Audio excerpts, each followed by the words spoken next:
कातिल जवानी फरहबी अदाबा एही पाया बाबू दुनिया फिदा हमारा मशीन में बाटे पावर काम करे 24 आवर इंजन बाटे नहीं खुलल कोनो पार्ट जैसे गोली जैसन तू तो सच हमें लागल हीरोइन जैसन हम करी तो से प्यार तुझे करेलू इनकार काहे बतिया न मानेलू तू लड़की अच्छा है रे पातर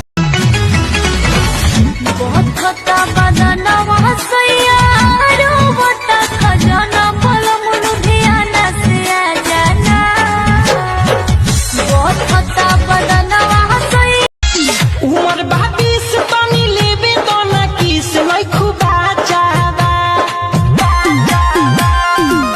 उमर बाबीस पानी लेबे बाटे सादा मोबाइल पर अतना गुमान अरे अतना गुमान जब टच वाला लेबो तो चलो पाऊ दान खाना बंद करो सालो सुनोगा कहीं से जिके सवाल नहीं मिला ये तो बताओ काहे मेल नहीं हुआ बोलो खिबारी में रहूवे न दे खिबारी। इसी तरह का वीडियो देखने के लिए आप हमारे चैनल को जरूर सब्सक्राइब कीजिए। धन्यवाद। रउआ चली गई परदेश माता मारे विपत रे छोड़ गई हमारा कपार राजा रात भरा पूरा में धाके हमारा के समा छाइले बात रे जाता रू नहीं हरना बोली आई यार से भाता रे माना कई पिया पिया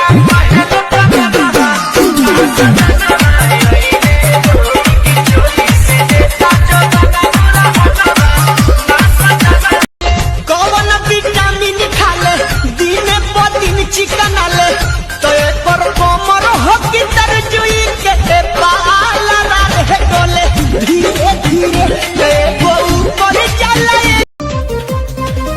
आज कनावा में सोफे वाली जूड़ा से लगा के जाली शाम चलेली मत वाली बगल वाली जानू भाई 5 बैग की कैपेसिटी थी 9 घटक गया। तेरी कसम और ना पिता बस मैं अटक गया। डू यू नो हाउ मच फीलिंग सैड हो गया। Let me tell you dude तेरे भाई का ब्रेकअप हो गया।